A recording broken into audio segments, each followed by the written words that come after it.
25 साल की आरजे और सोशल मीडिया इन्फ्लुएंसर सिमरन सिंह खामोश हो गई। गुरुवार को गुरुग्राम से सिमरन के सुसाइड की खबर आई और हर कोई अचंभित रह गया। सिमरन का शव कमरे में फंदे से लटका मिला, लेकिन लोग ये समझ नहीं पा रहे हैं कि आखिर जम्मू की धड़कन इस तरह से खामोश क्यों हो गई। जम्मू की रहने वाली सिमरन फेमस आरजे रही हैं और अब सोशल मीडिया पर स्टार भी थी। इंस्टाग्राम पर उनके 6,82,000 फॉलोअर्स थे। उनके एक एक व्यूज पर लाखों व्यूज आते थे। दुनिया को अलविदा करने से पहले सिमरन ने बीच पर एक डांस करते हुए खूबसूरत वीडियो भी पोस्ट किया। 13 दिसंबर को पोस्ट इस वीडियो में सिमरन ने लिखा, अंतहीन खिलखिलाहट और अपने गाउन के साथ समुद्र तट पर बस एक लड़की। सिमरन अपने फैंस के साथ ऐसी फनी रील साझा करती थी जो लोगों के चेहरे पर मुस्कुराहट ला देती थी। जम्मू कश्मीर के मुख्यमंत्री उमर अब्दुल्ला ने भी लोकप्रिय रेडियो जॉकी की आकस्मिक मौत पर दुख व्यक्त किया। सोशल मीडिया पर उनके लाखों चाहने वाले भी गमज़दा हैं। हर किसी के जहन में एक ही सवाल है, जो सिमरन बहुत चुलबुली थी, हर वक्त मस्ती और मजाक करती थी, जिसके फनी वीडियोस का लोगों को हरदम इंतजार रहता था, आखिर उसे क्या गम था? क्या वर्चुअल वर्ल्ड की स्टार असल जिंदगी में बहुत तन्हा थी? सिमरन ने कोई सुसाइड नोट नहीं छोड़ा, लेकिन ढेरों सवाल अपने पीछे छोड़ गई, जिनके जवाब तलाशने की जरूरत है।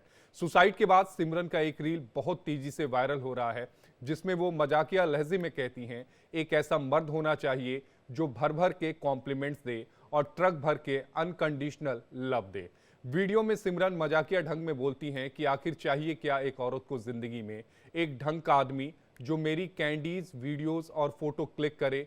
रेमंड सिमरन आगे लिखती हैं कि एक वैक्यूम क्लीनर हो जो घर के साथ साथ मेरी जिंदगी में फैले हुए सियापे, रायते सब कुछ साफ कर दे। एक क्रेडिट कार्ड हो जिसकी कोई लिमिट ही ना हो। एक ऐसा इंसान चाहिए जब मैं कहूँ आई एम फाइन तो वो समझ जाए कि आई एम नॉट फाइन।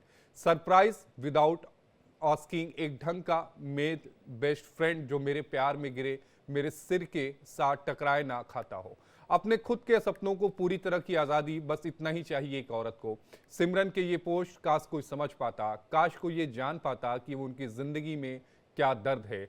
कोई खास दोस्त जो उनकी हंसी और मेकअप के पीछे छिपे चेहरे की झुर्रियाँ पढ़ लेता। सिमरन का सुसाइड आभासी दुनिया का पीछे का स्याह सच सामने लाता है। सिर्फ सिमरन ही नहीं, कई टीवी और फिल्म स्टार भी इस तरह के तनाव अपनी जिंदगी में खत्म कर चुके हैं। लिहाजा सोचने की जरूरत है कि खूबसूरत तस्वीरों, एक्टिंग, हंसने, खिलखिलाहट, मजाकिया रील्स के पीछे का सच समझने की जरूरत है। जिंदगी सिर्फ लाइक, कमेंट और शेयर तक ही सीमित नहीं है। जिंदगी सिर्फ स्टारडम और पैसे से नहीं चलती। आखिर युवा डिप्रेशन में क्यों जाते हैं?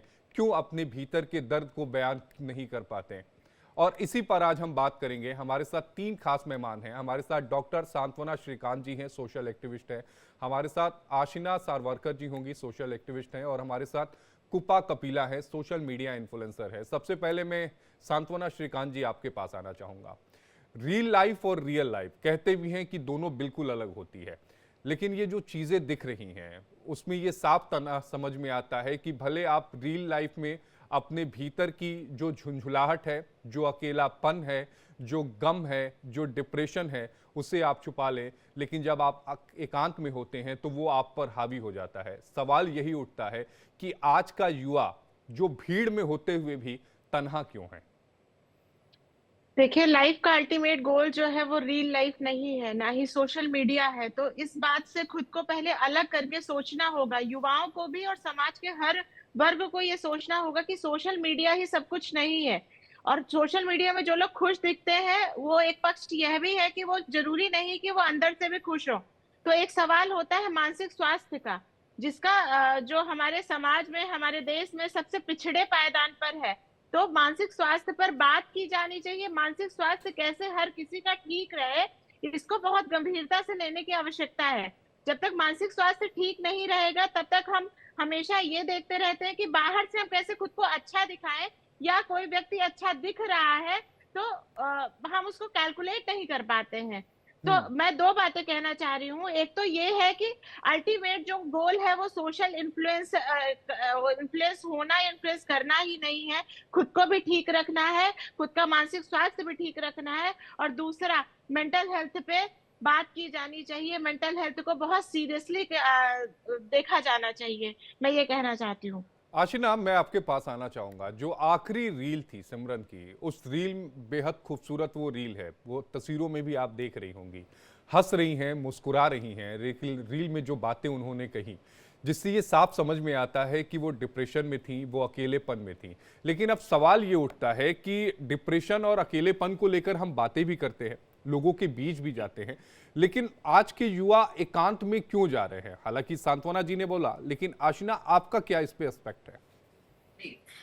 धन्यवाद। सबसे पहले आपका सवाल बहुत जायज है कि आजकल युवा, अगर मैं सीधे मुद्दे की बात करूं, जैसे सिमरन ने सुसाइड कर लिया अभी, हालांकि ऑटोप्सी रिपोर्ट्स का कोई ये नहीं आया है सामने, बट अगर मैं बात करूंगी सोशल लाइफ, और जो सोशल लाइफ ऑन स्क्रीन होती है, एक सोशल लाइफ ऑफ स्क्रीन होती है, दोनों में बहुत बड़ा डिफरेंस है। सर, प्रॉब्लम ये है, आजकल मीडिया में आप देखेंगे, आजकल युवाओं के हाथ में सिर्फ आपको फोन दिखेगा, सामने स्क्रीन दिखेगी, कंप्यूटर दिखेगा। वो सोशल लाइफ में, वर्चुअल सोशल लाइफ में इतना ज्यादा इन्वॉल्व हो गया है कि उसकी मेंटल और फिजिकल हेल्थ पे इसका बहुत फर्क पड़ता है। आप देखिए, हंसती खिलखिलाती सिमरन दिख रही है अपने लास्ट रील में इंस्टाग्राम पे, लेकिन उसके मन में, उसकी मेंटल हेल्थ पे, उसकी फिजिकल हेल्थ पे इसका क्या असर होगा, ये उसने कभी अपनी रियल लाइफ पे शो नहीं कर पाई। यही आज का सबसे बड़ा हम देखा जाए तो जो होता है ना कि फांस लेना अपने आप को। हम्म। तो मुझे लगता है युवाओं ने और अडल्ट्स ने, सबने अपने फिजिकल और सोशल लाइफ को थोड़ा सा मेंटेन करते हुए चलना चाहिए। दूसरा, उनको लोगों से फिजिकली मिलना चाहिए जाके। कोविड के बाद से आप देखेंगे सबसे ज्यादा लोग फोन से जुड़ गए, जो कि एक लेवल तक अच्छा है, लेकिन लिमिट में हर चीज हो तो ज्यादा अच्छा है। अगर सोशल मीडिया पे हम देखें कि हम हंसते खिलखिलाते फोटो डालते हैं, लेकिन हमें इनसाइड पता होता है कि हम कितने डिप्रेशन में है, कितने ये है। अगर कभी आपको, किसी भी युवा को डिप्रेस्ड फील हो रहा है, सो आई वुड सजेस्ट कि वो एक फिजियोथेरेपी, जो अपने फिजी ये होते हैं, न्यूरो रिहैबिलिटेशन सेंटर्स होते हैं, वहां पे जाके एक बार मदद ले सकते हैं। मेंटल हेल्थ के जो काउंसलर्स होते हैं, वहां पर जाकर मदद ले सकते हैं। और मैं एक और स्ट्रॉन्ग मैसेज देना चाहूंगी आजकल के युवा को कि आप अपनी सोशल लाइफ जितनी वर्चुअल ना कम करके, जो फिजिकल सोशल लाइफ होती है उस पर ज्यादा फोकस करेंगे रादर देन ये। अदरवाइज हमें बिल्कुल पता नहीं चलेगा कौन कितने मेंटल डिप्रेशन और एंजाइटी से जूझ रहा है इस समाज में। डॉक्टर सांत्वना श्रीकांत जी, आशिना सही कह रही हैं कि हमें कम से कम लोगों से गुफ्तगू करनी चाहिए, मिलना चाहिए। सोशल मीडिया में भले मेरे लाखों फॉलोअर हों, लेकिन अगर 4 दोस्त ना हो जिनके साथ बैठकर हम अपने गम को, अपने खुशी को, अपने दुख को साझा ना कर पाएं, तो वो जिंदगी बड़ी एकाकी हो जाएगी। लेकिन सवाल तो यही उठता है कि ये एकाकी जिंदगी होती क्यों जा रही है?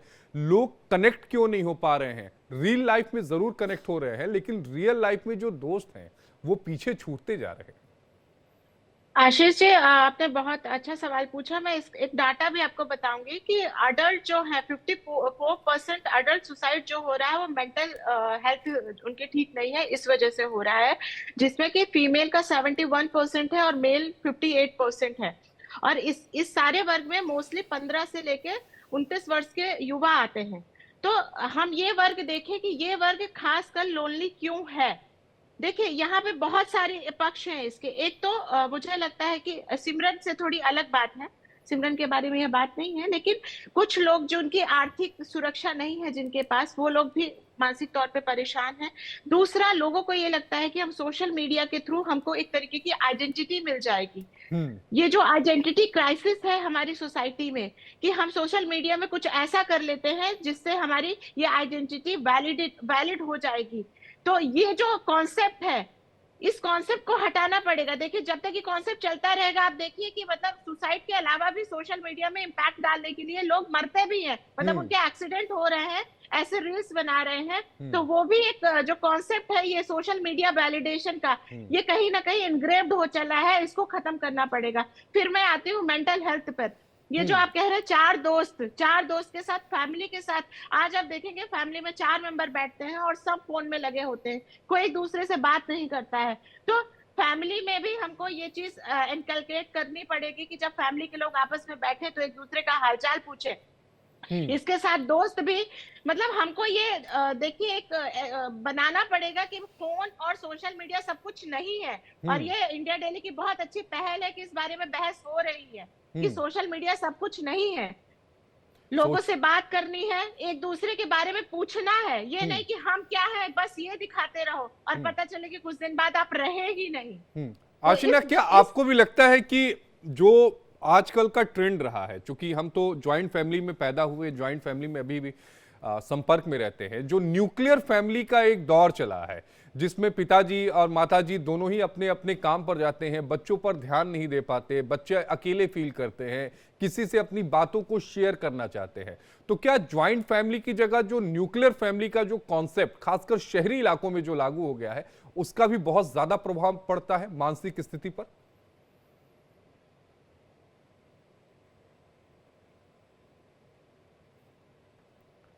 आशिना, ये सवाल आपसे था मेरा। आपको आवाज आ रही है? आशिना के पास आवाज नहीं जा रही है। डॉक्टर सांत्वना, आप ही इस सवाल का जवाब दे दीजिए।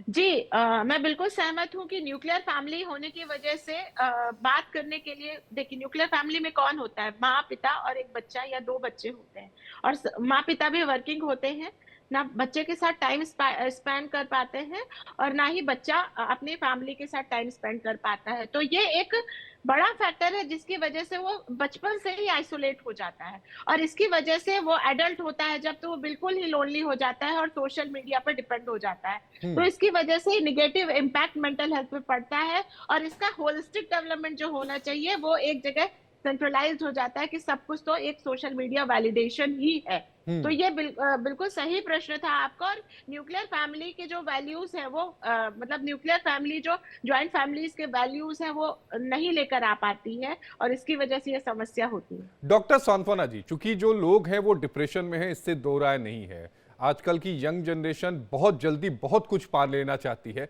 वो दौड़ना चाहती है, चलना नहीं चाहती, वो चलना सीखना भी नहीं चाहती, चलने सीखने से पहले वो दौड़ना चाहती है।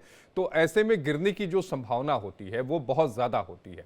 अब सवाल ये उठता है कि अब इसमें डिप्रेशन में जाना तो तय है, एक टैबू समझा जाता है। अगर आप मनोचिकित्सक के पास जाते हैं तो ये टैबू है हमारे समाज में कि यार मैं किसी मनोरोगी के पास कहीं तो मैं नहीं हो गया, मैं मनोचिकित्सक के पास क्यों जा रहा हूं।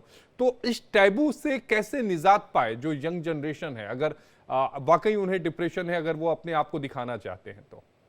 आशीष जी, मैं हर बार मानसिक स्वास्थ्य की बात करती हूँ, और देखिए मानसिक स्वास्थ्य को जब तक इंस्टीट्यूशनल तरीके से इस पे बात नहीं होगी, इसके बारे में कैसे इसे ठीक रखा जाए। देखिए स्कूलों में भी पढ़ाया जाना चाहिए, हमारे सोसाइटी में भी डिप्रेशन के बारे में बात होनी चाहिए कि डिप्रेशन कोई टैबू नहीं है, ये बीमारी है जो किसी को भी हो सकती है, एक प्रतिष्ठित व्यक्ति को भी हो सकती है, एक सामान्य आदमी को भी हो सकती है, महिलाओं को भी हो सकती है, पुरुष को, बच्चों को, सबको हो सकती है। तो डिप्रेशन एक, मतलब मुझे लगता है कि अब तो लगभग 70-80% लोग डिप्रेस्ड हैं, और उसकी सबसे बड़ी वजह है कि लोनलीनेस। तो इसको जब तक इंस्टीट्यूशनल तरीके से डील नहीं किया जाएगा तो एक दो व्यक्ति के कारण ये सॉल्व नहीं हो सकता, पहली बात। दूसरी बात, हर किसी को, जैसे आज ये चैनल के माध्यम से आप बात कर रहे हैं, फिर हम जो सोशल एक्टिविस्ट हैं, हमें भी इस पे काम करना चाहिए, सरकार को भी काम करना चाहिए। जब इस बृहद स्तर पर काम होगा तभी जाके मेंटल हेल्थ ठीक रह पाएंगे लोग। और दूसरा, हमको एज अ पर्सन भी इसमें डेवलप होने की जरूरत है कि सबसे पहले खुद का मानसिक स्वास्थ्य ठीक रहे, आसपास के लोगों का मानसिक स्वास्थ्य ठीक रखने में हम किस तरह मदद दे सकते हैं, इसके बारे में भी हम एज अ पर्सन भी एक अपना कंट्रीब्यूशन दे सकते हैं। लेकिन आशिना, सवाल तो यही उठता है ना कि हम अपने मानसिक स्वास्थ्य को ठीक कैसे रखें, क्योंकि अगर हम ठीक हैं तभी तो किसी को सलाह दे पाएंगे। जी, आशीष जी, ये बहुत अच्छा सवाल है। मैं इसका जवाब देना चाहूंगी। आपको, जितनी भी जनता इसको देख रही है आपके चैनल के माध्यम से, सबसे पहले आपको सेल्फ हेल्प कैसे किया जाता है इसको सीखने की बहुत जरूरत है। पहला तो आप एक बार मेंटल हेल्थ एक्सपर्ट के पास जा सकते हैं। दूसरा, आप प्राणायाम, योगा, मेडिटेशन जो हमारे भारत में पुरातन काल से चल रहा है, आप देखेंगे जब प्राणायाम जो करते हैं, प्राणायाम करके जो वेवलेंथ बॉडी में जो जाती है, जो मैग्नेटिक ये जाती है ब्रेन को, वेव्स जो जाती है, उससे इन सब चीजों से बहुत निजात मिलता है। हम्म। आप प्राणायाम करिए, आप मेडिटेशन करिए। अगर आपको नहीं आता है तो मुझे लगता है ऐसे बहुत सारे एक्सपर्ट्स हैं जहां से आप सीख सकते हैं। आपको खुद को सोशल रखना है, हम्म। आपको चार दोस्तों से मिलना है जाके। अगर आप न्यूक्लियर फैमिली में रहते हैं तो आपको अपने जितने भी आजकल के पेरेंट्स को अपने बच्चों को ग्रैंड पेरेंट्स से मिलाने ले जाना चाहिए। जो देखिए छोटी छोटी पहल है, लेकिन इन सब चीजों से हमारी मेंटल हेल्थ का रिलैक्सेशन जो बोलेंगे, ये एक सप्लीमेंट है हमारे मेंटल हेल्थ के लिए। हम्म। आप ऐसा ही समझिए। और दूसरा, आपको जितना सोशल रह पाएंगे, आप मोबाइल की दुनिया से, रियल लाइफ से निकल के जितना रियल लाइफ में आप लोगों से मिलेंगे जुलेंगे, मुझे लगता है ये सब चीजें छोटी छोटी जरूर है, लेकिन ये लेकिन आपके आशिना, मेंटल हेल्थ अगर पर एक लोग जो पॉजिटिव है इफेक्ट वो डालती है। खुशियां जो है वो मोबाइल के जरिए ही तलाश करना चाहें, रियल लाइफ में ही खुशियां तलाश करना चाहें, क्योंकि उनकी तादाद बढ़ती जा रही है। जी हर कोई, अगर आप कभी मेट्रो में सफर करिए या फिर किसी भी आप सड़कों पे जी चलते देखिए, तो लोग मोबाइल में ही लगे रहते हैं, या तो फोन पे बात करते रहते हैं या तो फिर मोबाइल में देखते रहते हैं। तो फिर इससे निजात जी कैसे मिलेगा, क्योंकि ये तो जिंदगी का हिस्सा हो गया है। कई बार मैं देखता हूं कि कुछ लोग बिना मोबाइल के रह नहीं सकते। अगर मोबाइल की बैटरी जाती है तो ऐसा लगता है कि लाइफ की बैटरी कम हो गई। भाई, मोबाइल की जी बैटरी है, जी बाद जी में चार्ज हो जाएगी, इतनी जल्दी क्या है। जी आशीष जी, देखेंगे, मुझे लगता है कि हम और आप, हम सब इन सब चीजों से इतने बंधे हुए हैं। आप सब सुबह उठते हैं तो आप अपने, सबसे पहले आप अपने हाथ रब करके आंखों पे ना लगाते, आप सबसे पहले ढूंढते कि मेरा मोबाइल कहाँ है। और अगर आपको मोबाइल नहीं मिलता तो एक मिनी हार्ट अटैक आ जाता है आजकल की जनरेशन को, कि मेरा मोबाइल नहीं मिल रहा है। हम्म। यहाँ से तो हमारे दिन की शुरुआत है। तो इन सब चीजों को थोड़ा सा चेंज करके आप अपने फोन में जो एक स्क्रीन टाइम आता है उसको घटाने की कोशिश कर सकते हैं। इससे आपके मोबाइल में सबकी सेटिंग्स होती है जो आप अपना स्क्रीन टाइम रेस्ट्रिक्शन लगा सकते हैं। अगर आपको खुद को याद नहीं तो आपको मोबाइल ही आपको याद दिलाएगा कि अब हम्म। आपको स्क्रीन से हट के अपनी लाइफ में इंडल्ज होना है, लोगों के साथ बैठना है, खाना पीना है।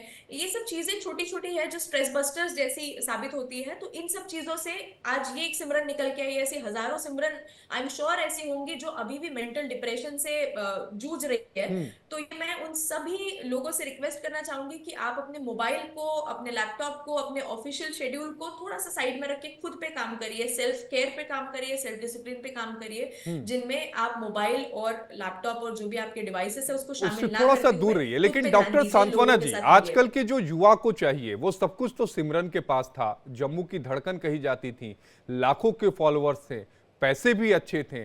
उसके बाद ऐसा क्या हो जाता है, क्यों डिप्रेशन में ये लोग जा रहे हैं? आशीष जी, देखिए, मैंने कहा कि सोशल वैलिडेशन एक अल्टीमेट ट्रुथ नहीं है लाइफ का, ठीक है। वो कहीं ना कहीं अकेली थी, मेंटल हेल्थ से जूझ रही होगी, जो मतलब एज ऑफ नाउ समझ में आ रहा है, अगर उन्होंने सुसाइड किया है तो जो ये अकेलापन है वो क्यों होता है, बहुत सारी वजहों से ये हो रहा है। ऑब्वियसली वो फैमिली के टच में नहीं थी, फैमिली से बात नहीं कर पा रही होंगी, या इतने फ्रेंड्स नहीं होंगे जिनके साथ वो टाइम स्पेंड कर पा रही होंगी। तो ऐसे बहुत सारे फैक्टर होते हैं जिससे इंसान अकेला महसूस करता है, या कई बार ऐसे एंथुजियाज्म होते हैं जो नहीं पूरे हो पा रहे हैं, उसकी वजह से भी इंसान एक इनसिक्योरिटी कॉम्प्लेक्स फील करता है, और वो भी एक डिप्रेशन का कारण होता है। ये सब जो हमने एक तरीके का सोशल प्रेशर बना रखा है कहीं ना कहीं, कि हम ऐसा दिखाएंगे तो ये हो जाएगा। मतलब जो मैं बार बार आपको कह रही हूँ ना, कि एक कहीं ना कहीं इमेज है, हम्म। सब इमेज कॉन्शियस है, कि हम सोशल मीडिया पे हमारे इतने फॉलोअर्स होंगे तो हम ज्यादा बड़े कहलाएंगे। ये हम्म। इमेज जो है ना, ये इमेज सही नहीं है। हम्म। इस बात को हमको ये मैसेज सबको ये जानना होगा कि ये जो हम सोशल मीडिया पे देखते हैं कि इतने हजार फॉलोअर होने से ही सब कुछ मिल जाएगा, ये सही बात नहीं है। हम्म। इस बात को इनवैलिडेट करना पड़ेगा। हालांकि मुझे दूसरी लगता है चीज, कि जो मैं एक रूल बड़ा अच्छा, मुझे नहीं लगता कैसा रूल है, कि मैं उन्हीं को सोशल मीडिया पर ऐड करता हूं जिनको व्यक्तिगत तौर पर जानता हूं, क्योंकि मैं जी उन्हीं का हालचाल जानना और समझना चाहता हूं। लेकिन आशिना, एक सवाल आपका भी है, आपसे भी है। क्या आपको नहीं लगता कि ऐसे में पेरेंट्स की जो भूमिका है वो बहुत ज्यादा अहम हो जाती है? क्योंकि बच्चा किस तरह से रिएक्ट कर रहा है, माँ बाप से ज्यादा बेहतर कोई नहीं समझता। और इस पूरी दुनिया में जिस अनकंडीशनल लव की बात सिमरन कर रही थी, माँ बाप से ज्यादा तो कोई दे ही नहीं सकता। जी बिल्कुल आशीष जी, मुझे लगता है सिमरन ने बिल्कुल रीच आउट करना चाहिए था उसके घर वालों के लिए। और ये आज के पेरेंट्स को भी देखना चाहिए, जो हमारी जेन जी और जेन अल्फा निकल के आ रही है, ये इतनी मोबाइल की आदी। आप देखेंगे 2 से 3 साल के बच्चों के हाथ में जब तक फोन नहीं देते माँ बाप, तब तक वो खाना भी नहीं खाना पसंद करता है। तो यहीं से शुरू होता है, जो कहते हैं ना कि सिखाया घर में ही जाता है। तो पेरेंट्स को सबसे पहले बच्चों का स्क्रीन टाइम डेफिनेटली कंट्रोल करना चाहिए। आजकल कोविड के बाद से ऐसा हो गया है आशीष जी कि आपकी नहीं, जो लेकिन पढ़ाई आशीना होती जी है, वो सवाल अगर तो ये होता छुट्टियां है कि बच्चों के हाथ में फोन देना ही क्यों? जी वो जी, फोन से उनको बच्चों को करना देना क्या नहीं है? चाहिए। बच्चों को आपको प्लेग्राउंड भेजना चाहिए। आजकल हाँ। के पेरेंट्स बच्चों को बाहर भेजने से भी डरते हैं। हम्म। उनके मन में एक वहम बैठ गया है कि बच्चे बाहर जाएंगे तो बिगड़ जाएंगे। बट जो आपके हाथ में आप डिवाइस दे रहे हैं, उससे बच्चा 6 साल के बच्चे भी आजकल डिप्रेशन में जाने लग गए। मैं देखती हूँ हॉस्पिटल बैकग्राउंड में 6 साल के बच्चे पेरेंट्स लेके आते हैं कि मेरे बच्चे को सोशल एंजाइटी डिसऑर्डर हो गया है, या मेरा बच्चा डिप्रेशन से जूझ रहा है। क्यों? क्योंकि हाथ में उसके फोन है, फोन वो है। सोशल मीडिया से कनेक्टेड है। वो हाथ से फोन बच्चों, पेरेंट्स का पूरा कंट्रोल होना चाहिए सर। पेरेंट्स ने कंट्रोल करना चाहिए। सांत्वना आप जी, जितना एक कम मेरी बात से आप इत्तेफाक रखेंगे कि हमारे चाइल्डहुड के दौर में हमारे माता पिता ये सोचते थे कि बच्चा खेल के घर से कब वापस आएगा, लेकिन आजकल के दौर में जो माता पिता है वो ये सोचते हैं कि मेरा बच्चा बाहर कब जाएगा। बिल्कुल सही बात कह रहे हैं आप कि जो छोटे बच्चे हैं उनको हम खेलने के लिए हमको फोर्स करना पड़ता है कि जाओ बेटा बाहर खेलाओ, क्योंकि उनको मोबाइल से इतना अटैचमेंट हो गया। तो जी। ये जो जैसे आशीना जी और आप दोनों जो डिस्कस कर रहे थे, बहुत सही बात कर रहे थे।